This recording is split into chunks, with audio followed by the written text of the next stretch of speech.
Hello అందరికీ. నా సీమంతం కోసమని మేము ముందు రోజే పిండి వంటకాలు చేసుకుంటున్నాం. ఏవో మాకు వచ్చిన కొన్ని పిండి వంటకాలు చేసుకుంటున్నాం. మా పేరెంట్స్ కొన్ని వీసా కారణం వల్ల రాలేకపోయారు, అందుకే మేమే చేసుకుంటున్నాము. నాకు మా ఇంట్లో లేదు, కానీ నాకే చేసుకోవాలి అనిపించింది. అందుకే అది చెప్తే నా హస్బెండ్కి చెప్తే అప్పటికప్పుడు రెడీ చేశాడు.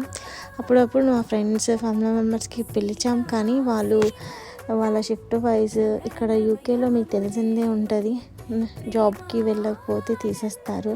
అందుకే వాళ్ళకి కంఫర్ట్ జోన్ చూసుకొని ఇంకా మా ఫ్యామిలీ మెంబర్స్ కానీ ఫ్రెండ్స్ కానీ కొంతమంది వచ్చారు. అన్నీ రికార్డ్ చేయలేకపోయినాను, కొన్ని రికార్డ్ చేశాను.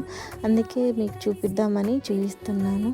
అండ్ నాకు ఆ రోజైతే చాలా ఆనందం వేసింది. అలాగే నేను మా పేరెంట్స్ని, మమ్మల్ని అందరినీ మిస్ అయిన ఫీలింగ్ బాగా అనిపించింది. ఇంకా ఎస్పెషల్లీ ఫస్ట్ ప్రెగ్నెన్సీ అంటేనే అమ్మ వాళ్ళు గుర్తుకొస్తుంటారు. కానీ ఆ లోటు ఏవి తెలియకుండా నా హస్బెండ్ మంచిగా చేశాడు. దానికి తోడు నా ఫ్రెండ్స్ అయితే వాళ్ళే అసలుకి అంతా చూసుకున్నారు. నేను చాలా హ్యాపీ. థ్యాంక్